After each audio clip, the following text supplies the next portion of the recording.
No sé si coneixeu la Cris Noguer i la Susana Camaraleret. Susana Camaraleret és una dissenyadora investigadora, actualment viu a Lleó. Jo la vaig conèixer quan treballava per Wageningen. És una institució de recerca i investigació científica d'Holanda. És un dels llocs punters de recerca i investigació d'Holanda.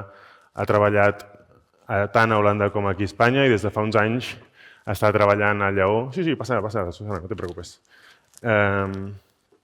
No sé exactament la Cris si parlarà en català o en castellà, la Susana ho farà en castellà, evidentment, encara que podem parlar en català, diu que vol aprendre'n, així que ho intentarem.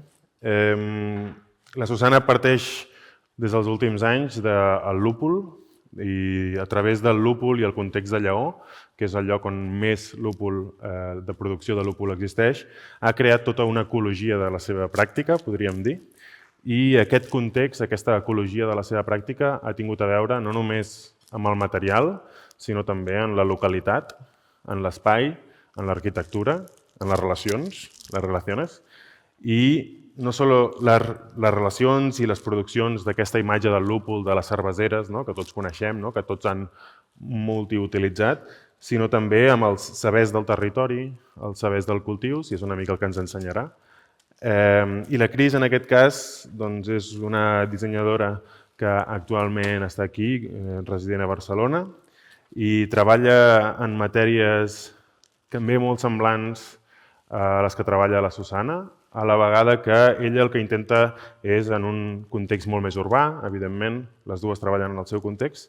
Sí que treballen en fibres vegetals, però en el cas de la Cris té una voluntat que està palesa, espero que hi aneu, passeu per Gràcia i passeu per Tatara, en el que ha creat últimament, que és la seva galeria, una galeria en la qual dona espai a altres veus que parlen també del que és les ecologies contemporànies, les friccions contemporànies i la crítica contemporània.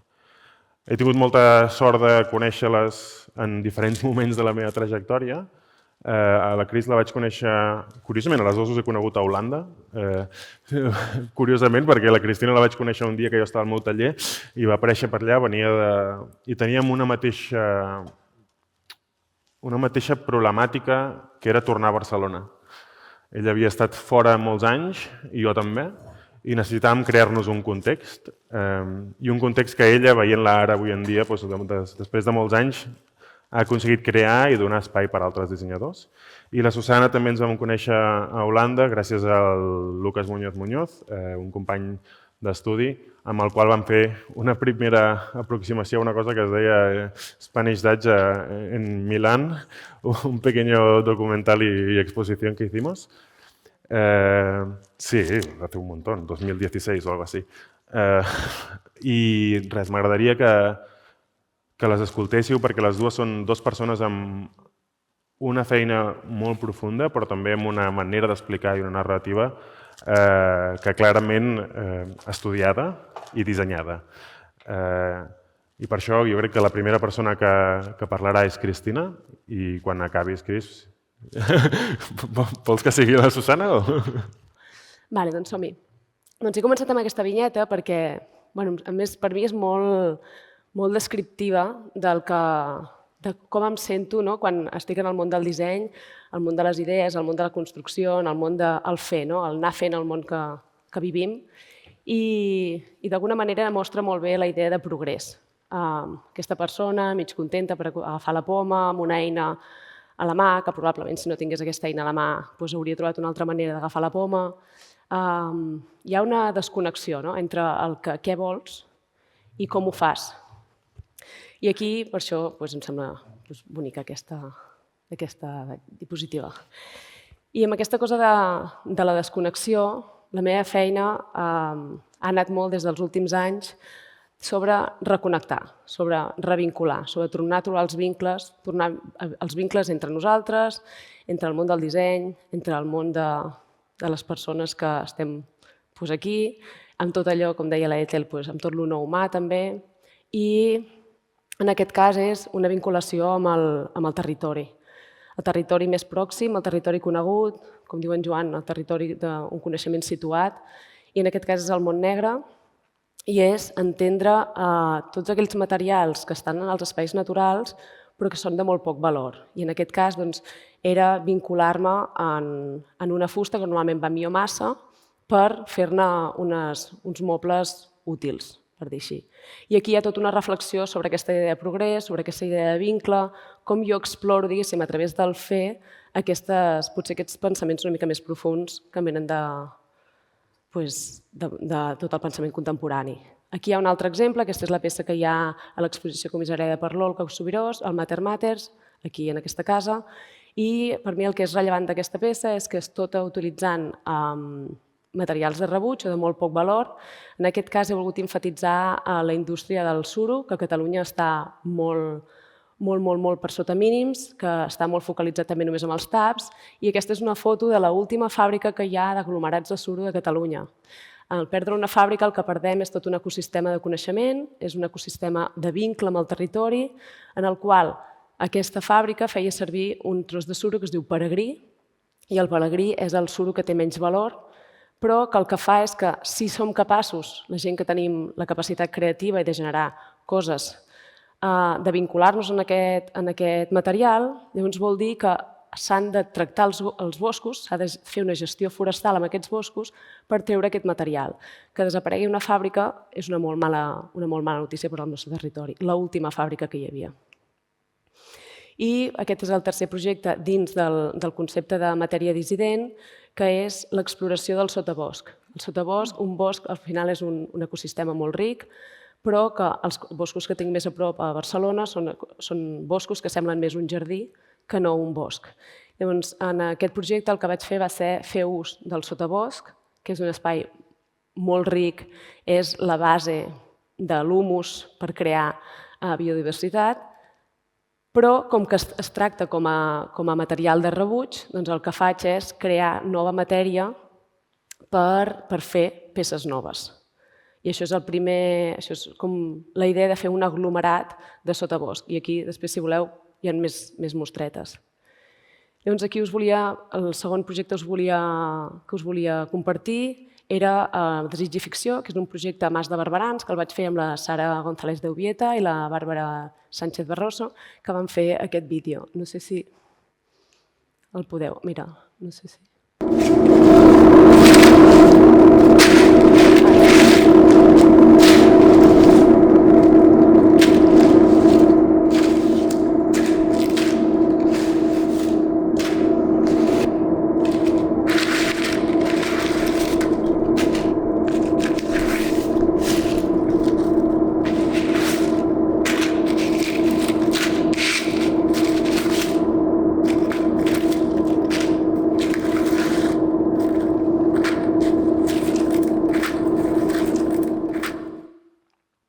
En aquest projecte, el que hem fet amb la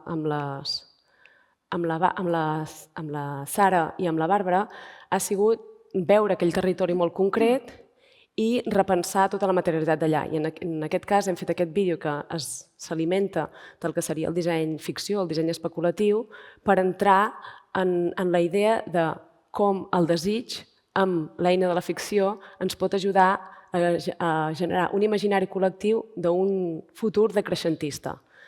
I aquest vincle al territori el que ens ha portat és a redescobrir l'herba del pastell, per exemple, que és una planta, una mala herba que tenyeix de color blau, que aquí teniu com un exemple. Tothom sap sobre els índigos i així, localment tenim una herba que fa la mateixa funció, o per exemple això d'aquí, que és cotó del delta, que no es produeix cotó a Espanya fa moltíssim temps, hi ha una persona que està recuperant aquest coneixement i el que he fet, per exemple, ha sigut plantar les llavors del cotó del delta per vincular-me en aquest territori i entendre què tenim al voltant i com podem treballar des d'aquests vincles, des d'aquesta regeneració. I per acabar, jo us volia explicar aquest projecte que deia en Joan, que és Tatara, que és un projecte relativament nou, extremadament nou. Vaig començar al mes de setembre i és un projecte que principalment és una galeria d'art, disseny i ecologia la base principal és la recerca i la part com més volàtil és la d'edicions. Les edicions són col·laboracions que farem amb les artistes, que fem amb les artistes que han anat passant per l'espai i que estan molt vinculades d'una manera molt forta amb un territori hiperlocal, que és el barri de Gràcia. El local es troba, l'espai es troba al barri de Gràcia, i llavors aquí, per exemple, teniu unes mostres de la Maria Roy de Olofeu, que són amb les terres del barri com poder crear peces per vendre, per generar unes economies per a aquesta recerca a través d'això, del material residual del barri. En aquest cas, podeu veure, són 6 mostretes de les terres del barri amb residus del barri, i aquesta d'aquí és una sèrie de mostres de materials tenyits amb males herbes del barri. Llavors, l'objectiu d'això és anar generant al llarg del temps unes cartografies d'aquesta hiperlocalitat i de la capacitat de poder-nos vincular i d'entendre allò que ens envolta. Deixar de projectar cap a fora i veure com la riquesa del més pròxim. Cosetes que també hi ha per aquí, doncs, aquí, per exemple, hi ha el que es diu el miraguano, que també és una planta que creix per tota la costa catalana i que al barri de Gràcia també n'hi ha moltíssim, que abans es deia el cotó dels pobres. I continuo treballant amb el suro, he portat unes quantes llibres que són com de la meva... el que llegeixo, coses que m'han interpel·lat molt al llarg d'aquests anys, 2 peces que vaig fer fa molt de temps, amb aquests residus també de l'urbà. I el que m'està interessant molt d'això és que com més focalitzada estic en un barri concret o en una zona concreta, més em dono compte de l'abundància material que ens envolta i que, per tant, la riquesa que tenim en aquesta idea de créixer al mateix temps de celebrar l'abundància. I jo crec que amb això em puc quedar aquí. El otro pasador, porque esto no funciona. No, el otro, el que estaba utilizando ella. Ay, perdona. Pensaba que me habéis dado el gato por liebre. Vaya. Bueno, pues muchas gracias por la invitación, Joan. El Designing Hub, Carmina y Clara, por toda la gestión y la logística. Nada, es un placer estar aquí. Yo no conocía este espacio. Y bueno, pues es interesante un poco para mí este salto de escala, porque me suelo mover en entornos un poco más íntimos. Desde hace unos 8 o 9 años vivo y trabajo desde León, y desde hace 6 años estoy arreglando una casa en un pueblo de 200 habitantes, entonces imaginaros el salto de escala que supone estar para mí en Barcelona. Y realmente ese cambio fue una decisión muy consciente, muy política, tiene que ver con una cuestión de estética y una ética en mi trabajo. Tomé la decisión de que necesitaba también vivir y trabajar en proximidad a ciertos procesos que para mí son muy importantes y que han ido también articulando mi trabajo y su evolución durante estos últimos años. Perdón por la imagen, porque en esa pantalla está muy pixelada, pero bueno, lo que me interesa es que os quedéis un poco con esa idea de volumen, ¿no? Lo que veis en la pantalla son tallos de lúpulo y realmente hoy voy a hablar de un proyecto, una investigación que llevo realizando durante estos últimos 8 o 9 años, que tiene que ver con el cultivo de esta planta, a través del cual quiero introducir una serie de términos que para mí son importantes porque también articulan mi manera de trabajar y que creo que a lo mejor luego también podrían dar paso a una especie de diálogo entre las tres. Pues bueno, ¿por qué lúpulo? Porque cuando llego a León me encuentro que, no sé si conocéis, la habréis probado seguro porque es la planta que produce el ingrediente estrella de la cerveza. Voy a reproducir un vídeo de fondo. Podéis bajar un pelín el volumen para que podáis ver un poco en qué consiste su cultivo y que realmente es una planta maravillosa cuya, digamos, historia material ha sido muy eclipsada por la industria globalizada de la cerveza, porque esta planta, que digamos podría ser pues casi como el cáñamo, se podrían derivar un montón de productos, ¿no? Y de usos de la planta, realmente se cosecha únicamente por la flor femenina, porque la flor femenina contiene una serie de aceites esenciales, resinas, que tienen propiedades antifúngicas, de sabor amargo y que digamos que es como el ingrediente estrella de la cerveza porque contrarresta el dulzor de la malta y aparte la preserva, ¿no? Entonces, León produce, os decía, el 95% aproximadamente, creo que eso está bajando, de todo el lúpulo nacional. Es decir, desde los años 50, que se introdujo el cultivo a nivel pues, industrializado, ¿no? Ha sido una planta troncal que ha transformado muchos entornos y ha cambiado modos de vida en muchos de estos espacios rurales, ¿no? Además, se suma el hecho de que el cultivo en León está marcado por la presencia de una multinacional del mundo de la cerveza que define las variedades que se cultivan, los tiempos, y eso genera una situación pues, muy particular. En esta imagen podéis ver esa separación, ¿no? de las flores.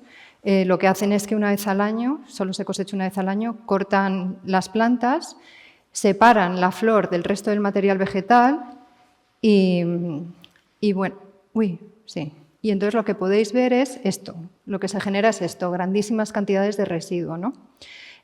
Por ese sistema de cultivo globalizado, ¿no? Asociado a la industria de la cerveza. Y esta imagen realmente concentra uno de mis intereses en mi forma de trabajar y también en cuanto a hablando de ir haciendo y de materias, que tiene que ver con el residuo. Considero que el residuo es uno de los signos formales y materiales más determinantes de nuestro presente. Y para mí era importante aproximarme a esas grandísimas cantidades de material vegetal, a esos volúmenes, casi desde un proceso de rematerialización, ¿no? Yo trabajo en espacios de investigación a través del arte y del diseño. Soy poco disciplinaria, o como se diga, porque es verdad que estoy formada me licencié en Bellas Artes, luego hice un máster de diseño, como contaba Joan, donde nos conocimos, ¿no? En Países Bajos, y me interesa ese cruce entre disciplinas, formas de hacer, procedentes de, por un lado, la práctica artística, pero también del diseño, que tienen que ver con un pensar en continuidad, ¿no? Estas son algunas de las imágenes de algunas de las cosas que he estado desarrollando durante todo este tiempo. Decidí muy conscientemente no hacer esta investigación a través de la academia porque me interesaba tener otra serie de libertades, ¿no? Y bueno, es verdad que también tuve la suerte de poder contar con apoyo pues, de instituciones como la Fundación Daniel y Nina Carasso, que estuvimos hablando antes del papel que hacen, ¿no? Fundamental en el contexto cultural, ¿no?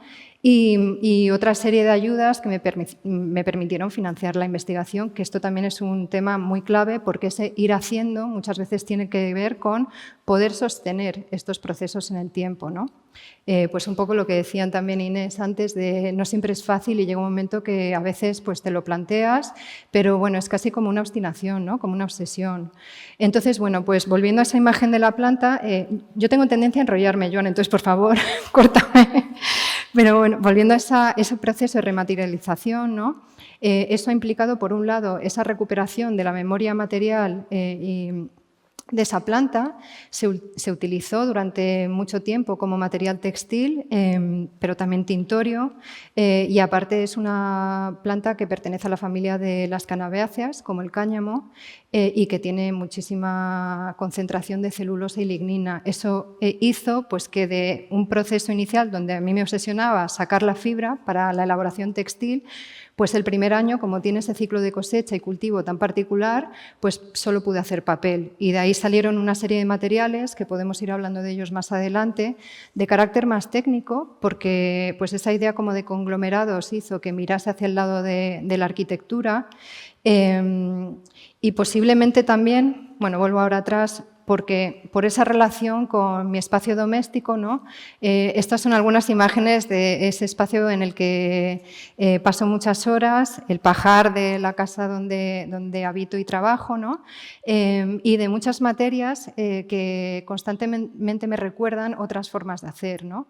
Y que tienen que ver con la cultura campesina, con la atención hacia otros materiales, cómo esos materiales se iban hilando, y algo que también es muy troncal en mi trabajo, que tiene que ver con trazar esa continuidad entre distintas superficies y cómo el territorio va inscrito, ¿no?, en esas superficies. Entonces, pues, por ejemplo, en esos adobes pues está el barro de la Quebrantada, que es el monte que tenemos justo al lado, o fibras de paja que se cultivaba a nivel local y luego se utilizaba, ¿no?, para reforzar esos bloques.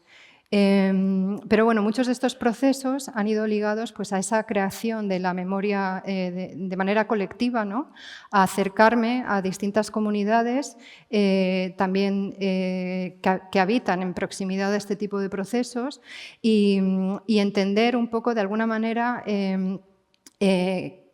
cómo estaba evolucionando esa imagen de la planta, que bueno, pues en ese contexto se habla del oro verde, pero el oro verde hace tiempo que dejó de significar, ¿no?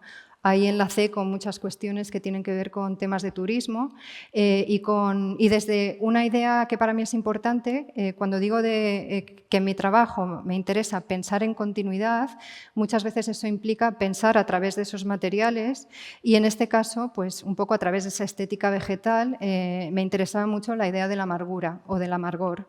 El lúpulo es una planta súper amarga y me pareció que era como una manera interesante, también enlazando con planteamientos estéticos, de pensar en esa imagen de autosuficiencia que promueve el turismo frente a la realidad del cultivo y de las comunidades que conviven con él, ¿no?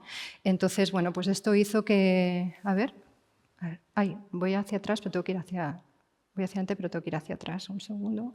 Bueno, esto hizo que parte del trabajo derivase en la creación de, en enlazar con tradiciones locales, como por ejemplo el antruejo, que es un tipo de carnaval rural que se hace en invierno, donde bueno, pues la idea base de este proyecto era enlazar con la idea de cómo se puede ampliar la iconicidad de la planta y de alguna manera a través de lo que no es fácilmente asimilable, ¿no?, esa amargura, ese amargor, lo que no siempre es fácilmente digerible, pues repensar frente a esa imagen que nos impone, ¿no?, el turismo hegemónico, pues pensar en otra serie de relaciones y de cuestiones que no siempre están tan a la vista.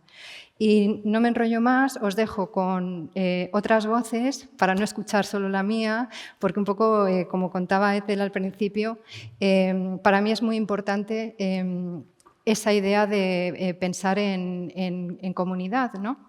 Y gran parte de este trabajo se ha ido desarrollando a través de intercambios con otros investigadores del ámbito de la botánica, de la antropología, pero también fundamentalmente lupuleras y lupuleros, gente que ha convivido con la planta y que bueno, me gustaría reproducir un fragmento muy breve de una serie de grabaciones sonoras que hemos estado haciendo, que intentan también explorar esa relación con la imagen de la planta desde lo sonoro.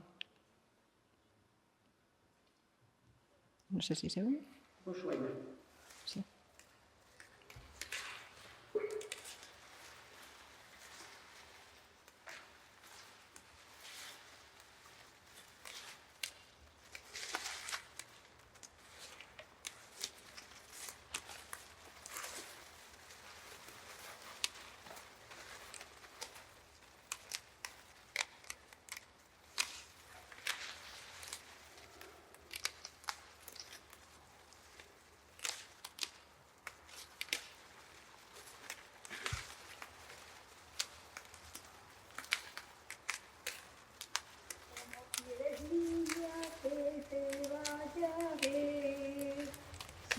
Del campo a la anochecer, cuando llego y ceno y arreglo el ganado, cuando voy a verte ya te has acostado, no quieres abrirme, no sabes las penas que paso por ti. Bueno, lo podemos dejar. Sí. Nada, yo apareceré aquí y me desapareceré tan pronto como me dejéis. Pues vamos a abrir el ruedo para que no desaparezcas. ¿No? Ho faré en català, si necessites que vale. me dices. Hay una cosa que m'interessa molt, que és en les dues pràctiques apareix aquest moment de comunitat de crear junts, que tu estàs explorant molt últimament per la Tatara i tu explores, evidentment, amb el que ens acabes de posar. Com des del disseny o la pràctica personal aconseguim que el material, sigui humà, no humà o ecologia genèric, tingui veu dintre de la nostra pràctica. ¿Me has entendido? ¿Cómo ese tipo de colaboraciones? Sea humano o no humano, sea material que tenga voz el lúpulo o que tenga voz les persones que venen a Tatara a fer algun tipus de galeria, com aconseguim que siguin part de la teva pràctica personal, també? És que em sembla que són dues preguntes alhora. Sí. Una és com creem amb una comunitat extensa o com... I com els hi dones veu dintre de la teva pròpia pràctica. ¿Cómo integrarles dentro de la propia práctica? Claro, yo creo que igual en tu práctica sí que haces algo más colectivo. En mi práctica personal voy a hablar en español porque es que se me hace muy raro. Si no, ¿vale? Sea más fácil. Mantener una... o sea, en mi práctica creo que yo me vinculo mucho con todo lo no humano. O sea, es como una cosa como muy ensimismada mía de cómo regenerar vínculos y entender el vínculo con todo eso que no hemos tenido en cuenta hasta el momento. Hay una cosa que es lo que antes Olga ha dicho con Julia y Inés, que es también esta cosa de como animarte a tener un objetivo común. Y esto sí que es verdad que cuando trabajas con gestores forestales, con gente que no tiene nada que ver con, por ejemplo, en el proyecto de La Pauma con Sara, pues trabajamos con un científico que estaba muy metido en todo el tema de la planta. O sea que cuando realmente puedes vincularte con otros saberes, ahí de golpe tiene mucho sentido. Porque además ponemos palabras a otras prácticas. Podemos hablar de crecimiento, podemos hablar de una crítica al progreso, podemos hablar de una serie de cosas que en sus propias prácticas no se atreven como a articular y que de golpe nosotros, como parece que no venimos de ningún sitio, podemos entrar con unos discursos muy políticos, pero que parece que, bueno, como que entran bien. Y ahí, para mí, eso es como muy guay poder estar incluida en proyectos donde haya estas múltiples saberes. Y para mí, tus prácticas es como que tú te organizas estos, ¿no? Como que de una forma muy natural todas estas voces están ahí. Sí, esto, bueno, un poco enlazando con la presentación también de Ethel, ¿no? Esas otras voces, para mí es súper importante porque considero que, bueno, todo... el trabajo, es que es imposible no hablar de procesos colaborativos si estás haciendo algo, ¿no? Desde la propia colaboración con el material, con las historias que contiene el propio material, hasta el contexto, más distintas capas, ¿no? Que tienen que ver con esos procesos de creación. Pero hay algo muy estructural que tiene que ver con los procesos de negociación. Yo creo que una colaboración implica tener que negociar y para mí esto es súper importante porque no siempre va a ser una colaboración, una negociación fácil. Yo creo que ahí es donde, de un proceso de negociación, es donde puedes empezar a dar forma a algo de manera compartida, ¿no? Es como cuando empiezas a dialogar, pues al final tienes que estar como dispuesta a que ese diálogo también te transforme. Si me cierro yo en mi postura, tú en la tuya, pues al final no tiene sentido, ¿no? Entonces yo creo que aquí en este tipo de trabajos, pero incluso en el propio material, ¿no? Tim Ingold dice que los propios materiales tienen su propia inclinación, ¿no? Porque ahí hay una negociación, es decir, bueno, yo quiero que vayas para acá, pero coges esta otra dirección, pues voy por aquí, ¿no? No tendría sentido forzarlo o sí, ¿no? Dependiendo de la situación. Y en ese sentido, dentro de lo que son esos procesos de negociación, yo creo que también es donde bueno, se crean también espacios, ¿no? Compartidos. Por ejemplo, en el contexto del proyecto del lúpulo, una de las cosas que a mí me interesaba era la tensión entre cultura y cultivo. Porque al final la gente cree que la cultura es algo que solo pasa en un museo. ¿no? Es algo como que sienten muy distante, muy ajeno a su día a día. Y entonces para mí esos procesos de negociación también eran una manera como de crear, ¿no? O redefinir ese tipo de relaciones de manera compartida. Sí, yo igual añadiría que para mí este diálogo, ¿no? Con el material, con el que a veces decimos que tiene agencia, que es uno más, ¿no? Las dos prácticas no nacen de una hoja en blanco, sino nacen de este diálogo, de ver, ¿no? quién es la otra cosa que está ahí. Y no sé, por ejemplo, este ejemplo de este anillo que lo quise hacer con la típica cosita de joyas que recibes de tu familia, ¿no? Y quise como de una manera emocional restaurar una relación familiar. Hice primero un prototipo que quería pues, hacer con esas joyitas, pues quería hacerme este anillo. El primer punto que tuve era que había unos brillantes y ¿qué hago con los brillantes? Los investigo de dónde eran y los devuelvo en una carta, los entierro en el suelo, ¿no? ¿Qué hago? ¿No? Ya me están incomodando estos brillantes ahí. Y luego el material en sí, yo quería pues hacer algo así y esconder las piedras dentro, pero el material tenía otro plan y fue absolutamente imposible. Era una aleación rarísima, no hubo maneras, como a martillazos, terminé totalmente contracturada durante una semana. Fue como... Cuando hablamos de dialogar con la materia, dije, yo sé perfectamente a lo que se refiere. Y realmente, pues, me encanta ver como mi intención y la intención de la materia y toda la carga emocional que tiene este mini proyecto, esta anécdota de proyecto, pero que ahí fue como la primera vez que dije, yo creo que que ahí tiene que haber un diálogo, porque si empiezo con la hoja en blanco, claramente, con lo que a mí me está interesando, pues no puedo imponer, ¿no? Y a través de Tatara, totalmente, o sea, todas las personas que están pasando, María Roy es una ceramista increíble, su investigación es brutal y la forma depende totalmente de la materia en la cual se encuentra y a la que va a tener que dialogar o, como has dicho antes, como negociar, ¿no? Sí. Esta negociación. Y el trabajo de Solange Delanais igual, ¿no? Es ¿qué me encuentro? Pues vamos a sacar lo mejor de este encuentro que hemos tenido, ¿no? Y para mí el vínculo es patoso, duele, pero es mejor luchar por ese vínculo que no hacer esta cosa como de una separación como muy racional, ¿no? Ir como al embrollo y staying with the trouble, ¿no? Que no esta cosa pues de, bueno, pues qué materiales hay existentes, cuáles son homogéneos, que sabemos que nos van a dar unos resultados aceptables, pues no, ir donde las entrañas, ¿no? Un poco ir a buscar. Y el material, claro, que estás explorando es espectacular.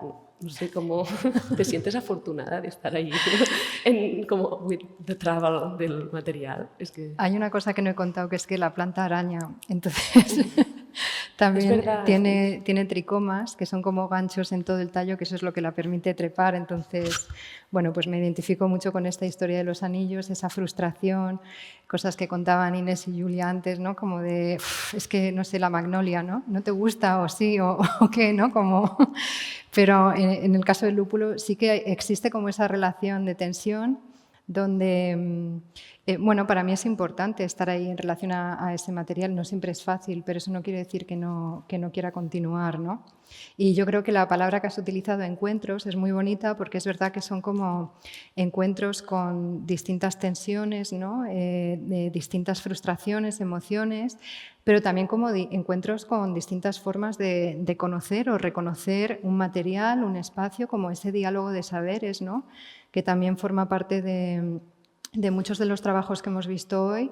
En mi caso, pues también a la hora de encontrarme con, pues desde la mirada botánica, ¿no? Hacia la planta, a la antropológica, a incluso el propio campesino, que a veces pues tiene una mirada con la que en algunas circunstancias yo no estoy muy de acuerdo, pero yo creo que de eso se trata, ¿no? Como, sí, bueno, ese espacio de posibilidad, ¿no? Que es un poco a lo que quiero ir.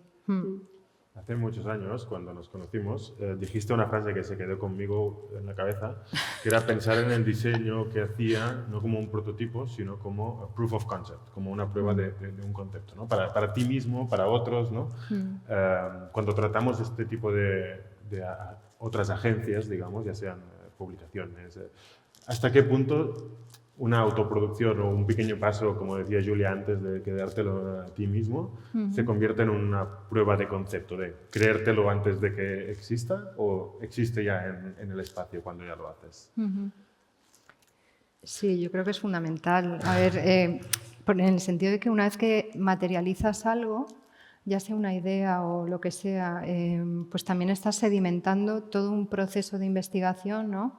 En el que están implicadas muchísimas cuestiones muy complejas y yo creo que es inevitable que siempre surja esa duda de si ese objeto, material, estructura, superficie, lo que sea, tiene razón de ser. Es decir, ¿qué aporta, ¿no? eso que estás haciendo o qué historia puede como reproducir, ¿no? o generar. Pues antes, hablando de esas historias que contienen los propios materiales, ¿no? Cuando por fin están ahí, también es como que necesitas un tiempo para que eso sedimente y se ubique, ¿no? En su propio espacio. Sí, y hay algo de la temporalidad, ¿no? Que los proyectos, ahora hay como un poco la cosa que me frustra un poco de mi propio proceso, pero que son como procesos lentos, porque al contrario, igual que Julia contaba, ¿no? Bueno, no, igual es lo mismo, pero sí que necesito mucho ver cómo tener el espacio para empezar a entender cuáles son los efectos, o sea, yo me he refugiado en el material porque el material es donde encuentro un espacio de investigación y de hacer de una forma que me satisface porque está vinculado a una regeneración, está vinculado a un territorio, pero nunca sabes cuál va a ser el impacto de eso que estás haciendo. Por lo tanto, el tiempo sí que me ayuda a como situarme, a igual encontrar más voces. Y no es un miedo como al hacer, pero sí que es como una cautela a intentar ampliar la visión y todo el rato estar como cuestionando la propia práctica, o sea, no olvidarme de ir cuestionando la propia práctica para no olvidarme que al final es un proyecto crítico que necesita esta revisión un poco constante, que, bueno, puede ser por un lado un poco paralizador, pero al mismo tiempo como no puedo hacerlo sin eso. Claro. No sé. Sí, antes hablábamos, pues, por ejemplo, de sistemas de financiación, ¿no? Cómo habilitar más oportunidades para que se pueda disponer de ese tiempo. En mi caso, la cuestión del tiempo ha sido también muy troncal porque muchas de las personas con las que empecé a trabajar en el proyecto ya han fallecido. Estamos hablando de gente mayor que tiene unos conocimientos en el contexto campesino y que ya no están. Entonces, pasar tiempo, ¿no? Y poder dedicarles tiempo, e incluso pues, que muchos de estos procesos de trabajo terminan siendo procesos vitales, ¿no? Que no es simplemente, bueno, pues un poco como la imagen de la casa, ¿no? Es que eso al final terminan transformándote y formando parte de tu día a día. Sí, esto me conecta también con el tema de la fábrica, que estoy como bastante impactada porque yo llevo como 20 años dedicándome a eso y el número de fábricas que he visto cerrar son muchas. Y creo que es justo hace unos años, ¿no? Que pienso, es que cada fábrica que cierra es todo un conocimiento y un vínculo a ese territorio, ¿no? Y lo que os contaba antes de que si esa fábrica cierra, quiere decir que el valor de la primera pelada del corcho no se va a dar. Si no hay la primera pelada, quiere decir que no es necesario como limpiar todos los bosques para ir a sacar este corcho que no tiene valor. Pero si no quitas el primero, no vas a poder gozar, digamos, del segundo 7 años después o 9 años después. Claro. Por lo tanto, ya es todo un ecosistema que se rompe y desaparece y hay un museo del corcho, hay una institución del corcho y, bueno, sí, mira, esta persona se ha cansado y ya se va. Claro. Yo, hostia, pienso, ¿cómo puede ser, no? Y estos ecosistemas son muy complejos y bueno, van desapareciendo como muy rápido. Y me es muy impactante pensar que la foto que nos ha enseñado con todo el desecho de un material que tiene estas capacidades de de construcción, digamos, de aislante, no haya nada, ninguna economía que se esté vinculando a esto. Pero no la hay, ¿no? No, precisamente, pues volviendo a enlazar, quizás pues por esa aceleración de ese tiempo, ¿no? Porque al final, como solo se cosecha una vez al año, y todo el cultivo y la cosecha va orientada hacia la obtención de esa flor, de ahí que, bueno, muchas veces hablo de que el lúpulo no es solo flores, que tiene mucho más, ¿no? O es mucho más que cerveza. Claro, ese tiempo no permite poder pensar en un sistema donde esas fibras, es una planta que retiene mucha agua, entonces una vez que se corta enseguida se pudre. Pues si no secas ese material a tiempo o si no dejas que repose y que disponga de ese tiempo, ¿no?, de procesado, es inutilizable y actualmente se está quemando. Entonces, bueno, pues esa idea, esa relación con lo de esas capas, ¿no?, en relación a lo del corcho, pues sería un poco también como extrapolarlas al contexto de experimentación de muchas de estas prácticas tradicionales, ¿no?, que se hacían en relación a materiales vegetales y que precisamente por ese tipo de aceleraciones ya cada vez están sufriendo más, ¿no?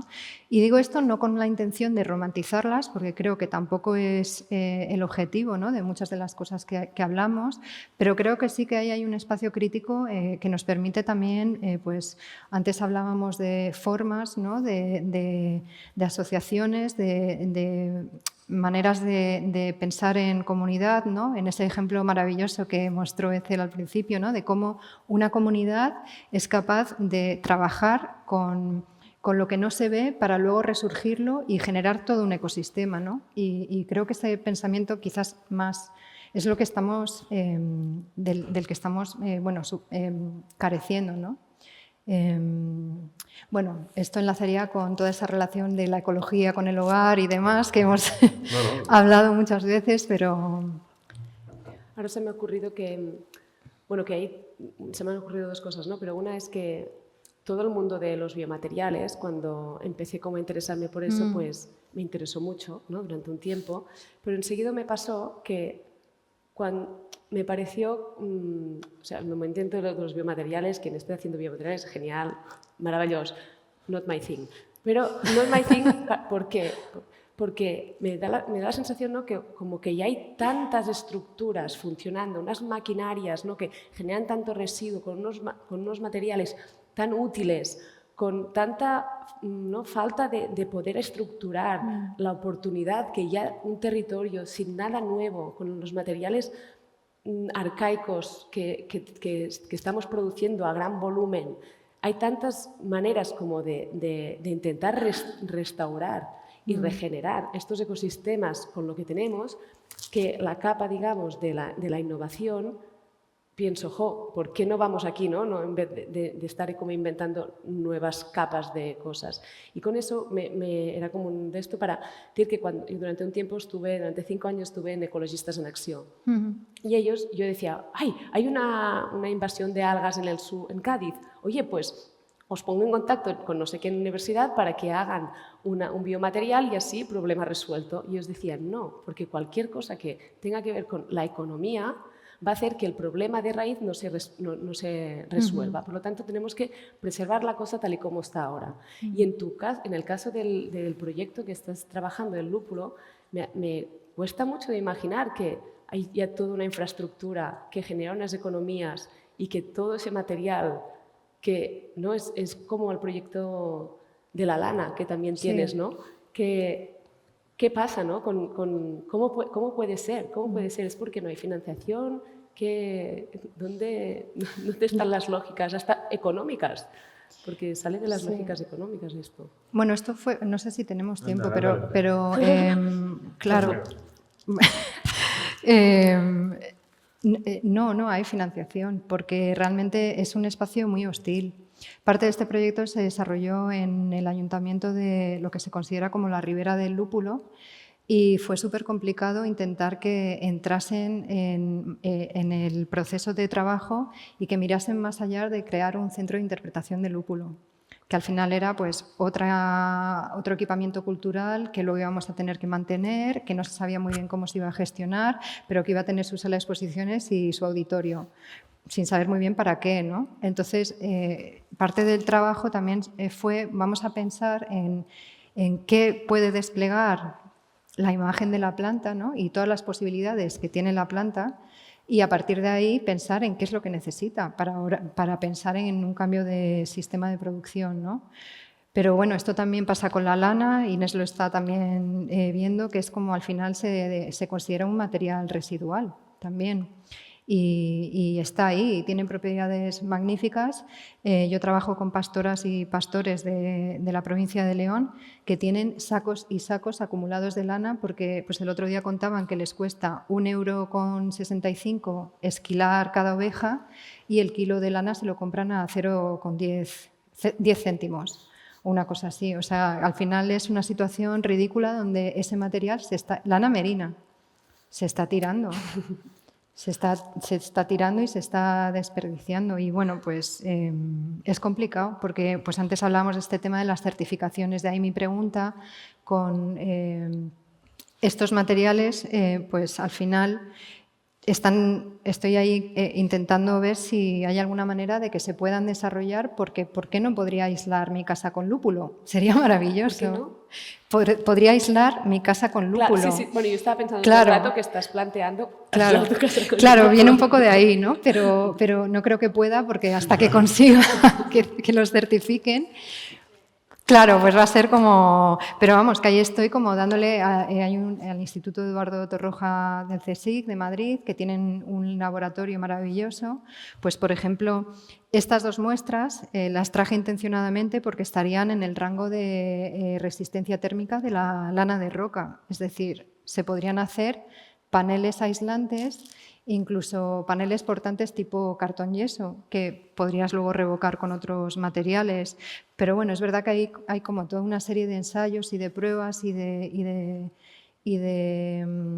constricciones, ¿no? Que no permiten o que no operan en relación a esas temporalidades. Ni escalas Ni escalas, exacto. de Sí, producción. sí. Bueno, yo creo que si queréis alguna pregunta, por favor, hacerla. Muchas gracias, muchas gracias. Me parece, bueno, yo ya os conocía, entonces tampoco tengo mucho más, pero había una cosa de escalas que sí que me interesa, que es, mientras pasa el micrófono, ¿cómo consideráis la escala en vuestra práctica? Porque al final, cuando trabajas muy localmente, ¿cómo trabajas la producción en escala? ¿O la escala siempre es pequeña? ¿O está pensado? Ya que antes lo hablaba también, ¿no? El concepto de escala y cómo entra dentro del proceso de diseño. Sí, yo por mi formación de diseñadora de producto siempre tenía una obsesión con que las cosas, como inventar algo, ¿no? Inventar la panel del lúpulo, inventar el no sé qué del corcho. Pero llegó un día que me dejó de interesar esto porque lo pasé como un pensamiento un poco más sistémico, pero sí que es verdad que luego quiero que alguien esté haciendo ese trabajo, o sea, como quiero como esta cosa de la energía, ¿no? De que alguien se anime. Donde me refugio mucho es esta frase así como the next big thing is going to be a lot of little things. ¿Al qué? The next big thing is going to be a lot of little things, o small things. Y creo mucho, ¿no? En eso, ¿no? Al final que pequeños proyectos se vayan juntando y que vamos generando red, vamos generando imaginario colectivo, vamos generando una masa y crítica que ojalá pues anime a una persona pues, a coger la empresa de corcho, que yo ya he intentado coger la empresa de corcho, pero ¿cómo voy a coger la empresa de corcho si la única persona que conozco de corcho que tiene otra empresa le he dicho let's go, lo hacemos, y no quiere? Pues claro, yo ya me quedo sin herramientas porque no soy experta en esto. Pero bueno, que si alguien quiere una empresa de corcho le paso el contacto. No sé, en tu caso. Sí, para mí tiene que ver con lo performativo también, ese componente escénico, y yo creo que ese salto de escala es lo que me permite no abrumarme con, pues, por ejemplo, este término de Timothy Morton del hiperobjeto, ¿no? Que al final son como una amalgama de cosas que a una escala más allá de la humana, que a veces son súper difíciles de abordar, ¿no? E incluso y yo creo que jugar con ese salto de escalas, en mi caso, pues es súper importante a la hora de de trazar esas historias y de entender cómo ese espacio macro está contenido y está presente en lo micro, ¿no? Antes hablaba de la cal, que también otro material que me obsesiona, pues desde la pared de la casa, ¿no?, hasta el sistema de montaña que está en Picos de Europa, y cómo ambos materiales, ambas formaciones están íntimamente vinculadas, ¿no? Para mí estaría un poco... Sí. Sí. Hola, hola. Gracias por este diálogo maravilloso, me ha encantado. Hay una cosa que no sé si es mi lectura de un poco subyaciendo en esta conversación y en sus presentaciones y en sus proyectos, que es el valor y el poder de las narrativas del storytelling, porque tú, Cris, hablabas de diseño y ficción, y la ficción es un poco narrativa, storytelling, ¿no? Y tú, al ponernos ese tipo de narrativas diferentes en la presentación, como los cantos, la persona cantando, esta forma de contar historias, y me han recordado una cita de Rebecca Solnit que adoro, que dice que la empatía pasa por querer habitar las historias y las narrativas de las demás personas, de los otros seres. Entonces quería preguntarles acerca de esto, si lo hacen de forma consciente, si simplemente surge, si hay algún interés en particular, porque, no sé, yo lo he leído, lo he trazado en la conversación y en esto, así que me da mucha curiosidad. Sí, para mí es súper consciente, pero es muy bonita, no conocía esa cita. Sí, es súper consciente porque, de hecho, se me olvidó una frase que, por ejemplo, en la parte sonora, tiene que ver con la relación que tiene la planta con el sueño. Porque el lúpulo es una planta narcoléptica, el olor de la flor te duerme. Entonces, para mí era muy interesante y ha sido muy estructural una cita de Didi Uberman que dice, bueno, una pregunta más bien, que él lanza la pregunta ¿desde dónde soñamos?, ¿no? Y entonces esa idea de ese espacio todavía no formado, ¿cómo se puede contar? ¿No? Desde ese espacio de posibilidad y a través de qué tipo de materias, de qué tipo de relaciones, ¿no?, de qué voces, sí que tiene que ver con trazar esas historias, esas narrativas y también la manera de contarlas, porque muchas veces la formalización de estos procesos, sobre todo, pues, por ejemplo, en relación a...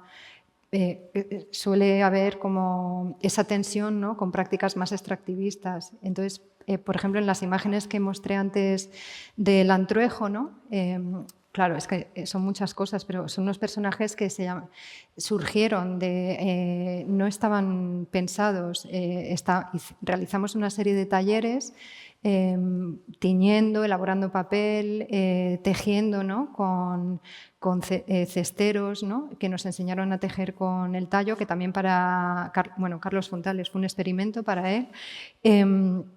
Pero no se hicieron, esas sesiones tenían que ver con introducir el material en algo que ya existía en el pueblo, porque cuando llega esa época invernal, la gente se junta para pasar tiempo juntos y preparan ese carnaval, digamos, pero es como una manera de compartir tiempo en esos meses del año donde, pues, el clima no favorece León, ¿no?, estar en la calle.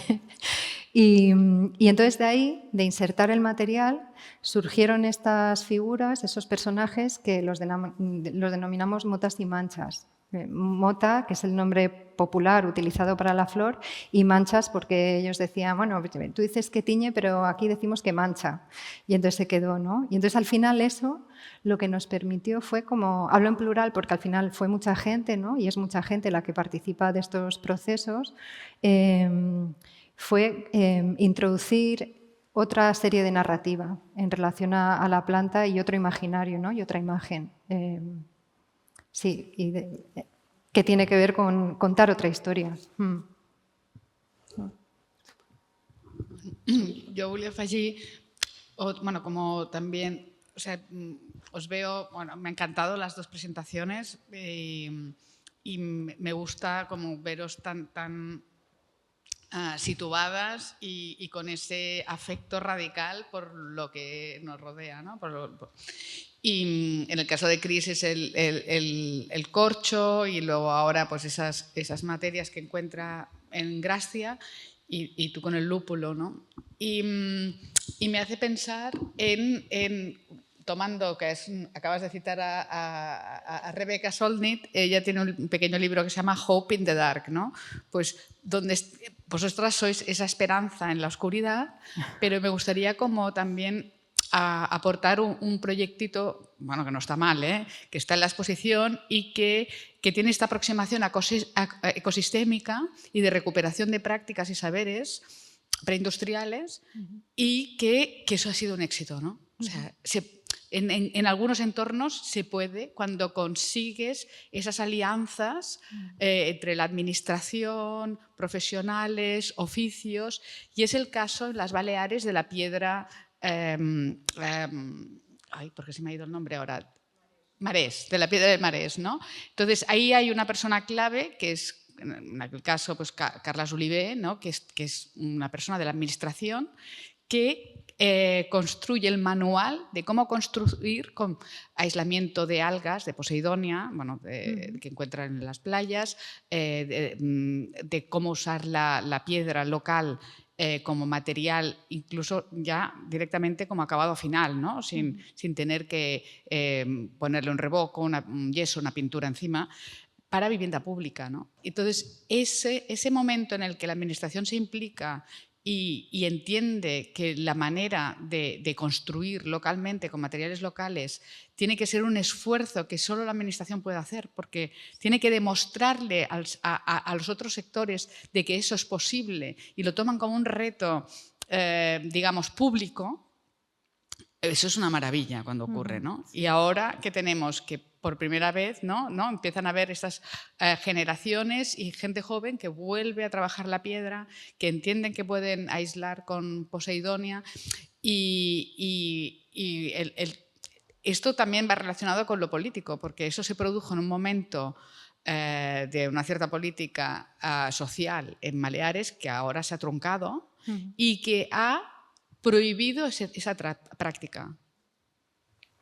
Entonces es muy fuerte porque está vinculado con políticas. Entonces cuando Chris dice, bueno, me acerco y hablo y al final podemos, ¿no?, acabar hablando de que unas ciertas políticas ayudan a tener esos entornos en el que se entiende que las prácticas, ¿no?, son ecosistémicas y de ese afecto radical, que eso va a ser nutriente de vida en todos los sentidos y no empresas, ¿no?, totalmente extractivas que acaban quemando los residuos y ese CO2 que estaba capturado en las fibras se emite a la atmósfera, que es lo que respiramos, ¿no?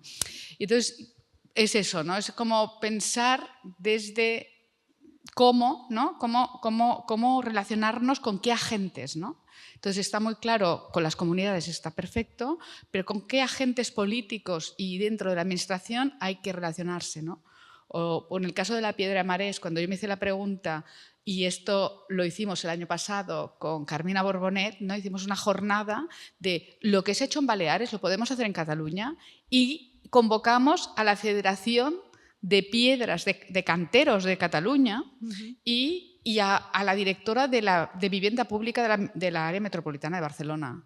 Pues ella dijo, estoy dispuesta a construir con piedra local, y la federación dijo, podemos y entraríamos en precio. El problema es que los arquitectos, los diseñadores tienen que ponerse las pilas porque la demanda es solo de revestimiento.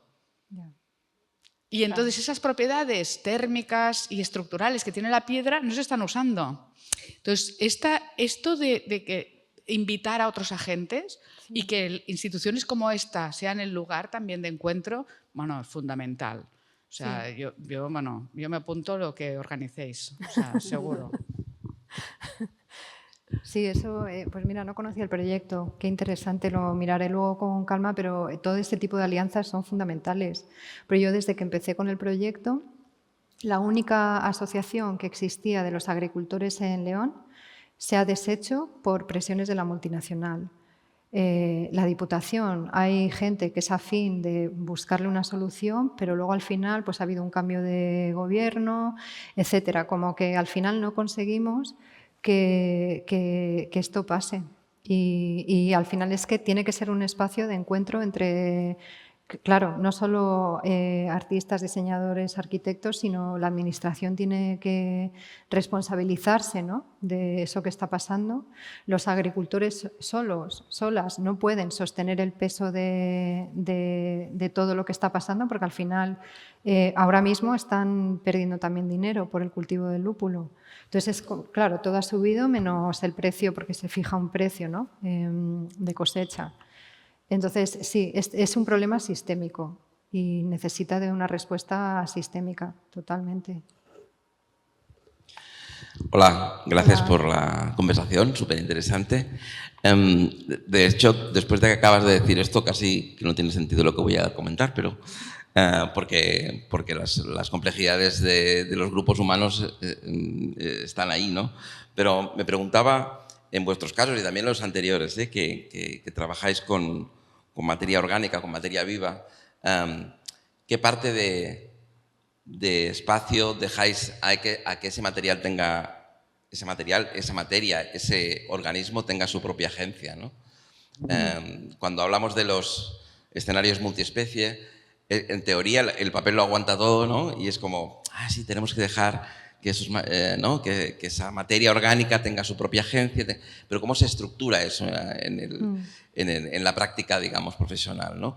Tanto en muy pequeña escala, como estás haciendo tú, Cris, con el tema de Gracia, que no lo conocía, me parece fabuloso, como cuando de repente te enfrentas a un material de desecho, pero que en realidad no es un material de desecho, son organismos vivos que están ahí, ¿no? Sí. Y que además imagino que ese organismo vivo, cuando se está pudriendo, genera otro tipo de dinámicas y de vidas fúngicas o como sean, sí, que ahí está pasando muchas cosas, ¿no? Sí. Esos son el tipo de preguntas que surgen de cuando empiezas a abrir un poco la mirada, ¿no?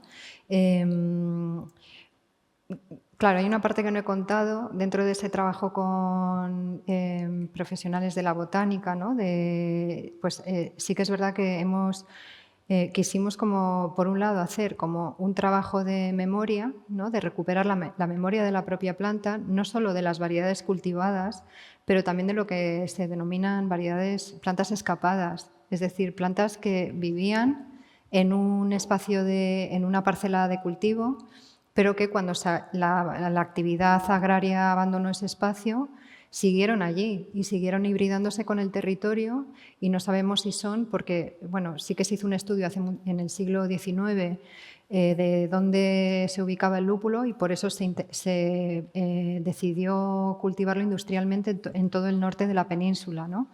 Es decir, la planta ya existía a nivel local antes de que se empezara a cultivar industrialmente. Claro, ahora esas variedades no sabemos si son escapadas o silvestres. Eso implicaría como todo un trabajo, si se quiere como identificar, ¿no?, de análisis de ADN y todo eso, que sería como también una manera como de pensar en el futuro de la propia planta, no solo como un material para uso humano, sino también como algo que tiene todo el derecho del mundo de existir como quiera vivir. De hecho, la planta en una plantación está tutorizada. Los postes que se ponen se llaman tutores y la planta se sube, se trepa, pero es una planta que si la ves en su contexto natural o habitual, es como una especie de zarza que se enmaraña y es muy difícil, no está tiesa y en vertical, ¿no? Entonces, la propia inclinación de la planta es algo, claro, que yo he tenido muy presente, pero que quizás en mi caso se ha materializado más en un trabajo más reflexivo que tiene que ver con instalaciones artísticas, donde sí que planteo esta serie de preguntas, y también tiene que ver con recuperar ese conocimiento perdido, porque, por ejemplo, antiguamente se distinguía entre plantas masculinas y femeninas, porque coexistían con esas plantas que crecían libremente, y sabían que las masculinas pues, tenían mayor contenido de fibra, que se podían coger en tal época del año. Existía como otra práctica más de recolección, ¿no? Y que, claro, ahí está como la tensión con procesos más industriales de producción y otro tipo de prácticas a una menor escala, ¿no? Que tienen que ver con pues, procesos más agroecológicos. Pues bueno, por eso digo que no es un espacio fácil de trabajo, porque todo este tipo de cuestiones no, pues incluso el propio término ecología, para muchos de los agricultores y las agricultoras con las que trabajo es una cosa súper ajena, distante. Sí, yo quiero cultivar en ecológico, pero la parcela de al lado es en convencional y no puedo, y es como si fuera, bueno, pues algo que no tiene, ¿no? un enraizamiento real en lo que está sucediendo. Entonces, bueno, pues es como, por eso digo que es como pensar desde lo amargo, ¿no? Desde la amargura constantemente. Y desde ese tipo de procesos que no siempre son fáciles de asimilar y que muchas veces también tiene que ver con la propia práctica de creación o de investigación artística o de diseño, donde cuando sales de lo in vitro a lo in vivo te enfrentas con este tipo de tensiones. Sí, yo igual diría que, por ejemplo, con el tema del corcho, claro, la industria se está organizando de tal manera para llegar a un material que es muy amable de trabajar. Por lo tanto, cuando empiezas a trabajar con el pelegrino, que es la corteza más dura, hay como una resistencia muy evidente del material. Yo estoy trabajando con los gránulos de ese material y con los trozos que también me encuentro en el bosque, que es como la materia está como más rebelde, la que no hemos domesticado aún. Que la domesticación en este caso es favorable para poder mantener nuestros bosques, que son bosques muy jóvenes y que ya sabemos. Así que igual, respondiendo como más directamente a esta pregunta de que hay algo cuando digamos de cómo respondemos a esa materia, claro, hay algo muy consciente de que al pelar hay algo cultural de que pelar el árbol ayuda a hacer crecer mejor el árbol para generar material más útil para generar economías fértiles. Al mismo tiempo, esa corteza, pues eso, no es útil y es desde ahí, trabajar desde ahí, desde lo incómodo, para intentar pues restaurar estas cadenas o estos vínculos. No sé si respost. Tenim temps per una darrera pregunta abans de fer la pausa per dinar. Algú? Sí. Por ejemplo, dicen que cuando la planta de lúpulo echa muchas flores, que crece con vicio. Y a mí eso me parece muy bonito. Claro. Entonces, la idea del vicio también es también otro término con mucha, ¿no? Cuya polisemia pues también genera otro espacio. Sí. Vale. Cris, tu abans deies com que tota solució a un problema ambiental que tingui a veure amb l'economia no és més que un parche. I això abans m'ha ressonat amb que, de certa manera, com ho veig jo, és que certes institucions culturals poden formar part d'aquesta economia extractivista. I com viviu amb aquesta dicotomia tenint en compte la vostra pràctica artística? Vale. No se escucha, ¿no? No? Sí, digo, Vale, ara? Vale. Pues que abans has dit, Cris, que tota solució a un problema ambiental que tingui a veure amb l'economia no és més que un parche, com de certa manera. I jo considero que certes institucions culturals poden formar part d'aquestes economies extractivistes i com viviu amb aquesta dicotomia tenint en compte la vostra pràctica artística. Vale. Jo precisament no crec que, si ho he entès bé, que un problema ecològic, o sigui, el problema ecològic, com ho has dit? Com has dit que he dit jo? Com que, bueno, jo he notat, m'ha notat del que deies, que tota solució a un problema ambiental, bueno, quan parlaves dels biomaterials, més concretament. Que una solució a un problema material... Ambiental que tingui a veure o que relacioni amb l'economia directament és com un parche. Vale, no, això és el que us deia quan estava a Ecologistes en Acció. Mentre estava a Ecologistes en Acció, clar, ells entenen que hi ha una inèrcia, que és la inèrcia del capitalisme, i doncs són molt curoses en fer propostes en les quals es genera una oportunitat econòmica a un problema ambiental. perquè si es vincula aquest problema ambiental a una solució que passa per generar una oportunitat de negoci, és molt fàcil per la tendència del sistema capitalista que no es vulgui solucionar el problema ambiental. Però clar, el seu rol ha de ser aquest, ha de ser el de fer una pressió molt gran perquè els problemes ambientals no es converteixin en oportunitats econòmiques. Però des del nostre punt de vista, des de la nostra feina, sí que podem generar, perquè podem treballar des de coses molt més complexes.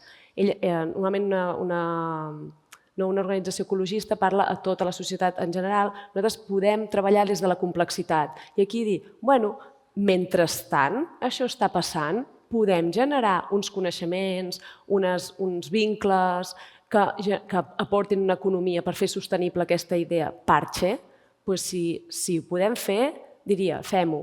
Tot i que entenc que la institució com una ONG, com Ecologistes en Acció, pugui no estar-hi d'acord, perquè el que ha de fer ells és aquest el seu rol, és el rol de defensar aquests ecosistemes vulnerables davant de l'atropellament del capitalisme. No sé si... Sí, merci. Sí? Vale.